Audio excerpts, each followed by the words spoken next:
चूंकि temporarily irrigation department में काम कर रहा था और मैंने यूपीएससी भी फेस किया था, तो मैंने यूपीएससी का भी इंटरव्यू दिया था। तो यूपीएससी के इंटरव्यू से मेरे को थोड़ा सा जनरल आइडिया हो गया था कि कैसे क्या इंटरव्यू में लेना चाहिए। तो जब मैं इसके इंटरव्यू के लिए जाने लगा तो मैं जो काम मुझे, जब इनिशियली हम लोग एडहॉक बेसिस पे लगे थे, तो जो मेरे एग्जीक्यूटिव इंजीनियर ने जो काम मुझे दिया था, एक प्रोजेक्ट डैम का बनाने को दिया था, तो वो मैंने पूरा बनाया था। तो मैंने क्या किया कि उसकी सारी बारीकियों को बहुत अच्छे से मैंने फिर से रिवाइव किया।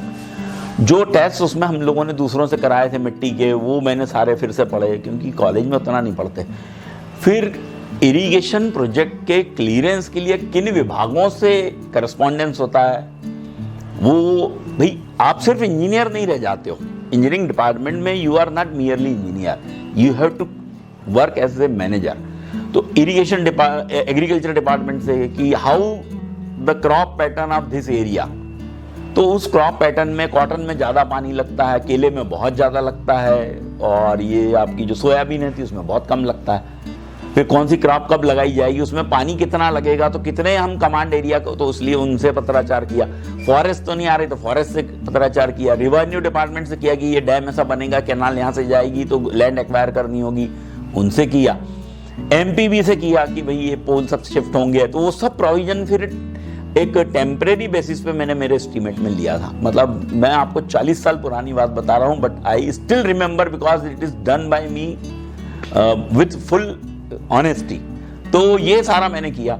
उसके बाद उसको मैंने फिर डिज़ाइन किया। तो हमारे यहाँ एक होता है 90% डिपेंडेबल यील्ड और एक 75% डिपेंडेबल यील्ड इरिगेशन में। तो कौन सा प्रोजेक्ट 75% पे होता है, कौन सा 90% पे होता है। तो हमने जब उसको 75% पे किया तो मैंने मेरे एग्जीक्यूटिव इंजीनियर से तब पूछा था कि बुक ऑफ सर्कुलर्स जो है, टेक्निकल सर्कुलर्स, वो कहता है 90। मैं 90 बोले, जब 90% के लिए तब करते हैं जब आपको पानी का एश्योरेंस ज़्यादा चाहिए। मतलब अब जब कभी आप किसी इंडस्ट्री को या पोर्टेबल वाटर कोई सिटी को सप्लाई करते हो तो आपको एश्योरेंस चाहिए उसमें कि आपको 100% देना ही देना है, तब उसको हम 90% पे करते हैं, अदरवाइज 75% पे करते हैं कि उसमें रिस्क फैक्टर। भैया अगर आपका तालाब कम भरा तो आप कम को कमांड एरिया कवर कर लोगे उस साल कि भाई आधा ही भरा है, हम तो आधे में ही 400 एकड़ के बजाय 200 एकड़ में सिंचाई करेंगे। पर अगर आपने कमिट कर दिया कि 15 मिलियन गैलन हम देंगे पानी भोपाल सिटी को, तो आपको देना ही है यार, लोग ने तो मारेंगे, इसलिए उसकी वो बढ़ जाती है। तो ऐसा मैंने उनसे किया। तो मैंने ये सारी चीज़ें करके, अब जैसे ही मैं बोर्ड में गया तो उनने पूछा, हाँ मिस्टर क्या कर रहे हो। तो मैंने कहा मैं अभी असिस्टेंट इंजीनियर हूँ, ऑफिस में अटैच हूँ एज ए डिज़ाइन इंजीनियर। तो बोला आपने क्या किया डिज़ाइन में। मैंने कहा मैंने एक पूरा प्रोजेक्ट सर्वे से लेकर। तो वो जो इरीगेशन के एक एक्सपर्ट बैठे थे उनकी आँखें खिल गई, उनने शुरू किया, मैंने भी बताना शुरू किया। तो उनने जो जो मैंने चीज़ें आपको बताई ना, ये सब मेरे से पूछे उन्होंने कि अच्छा तो आप नहीं बनाया, तो आपने कोई और विभागों से पत्राचार किया था। मैंने कहा बिल्कुल किया था, इनसे किया था वो सारा।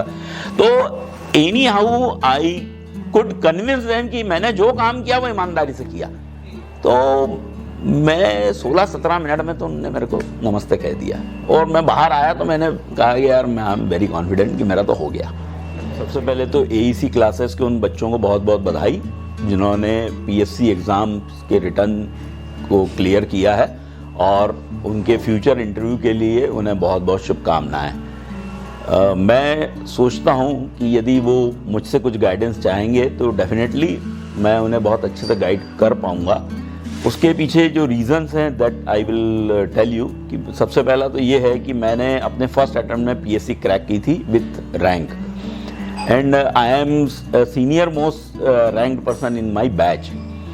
दूसरा ये कि मैं अपने इनिशियल सर्विस लाइफ में एज ए असिस्टेंट इंजीनियर मैंने इरिगेशन में काम किया है।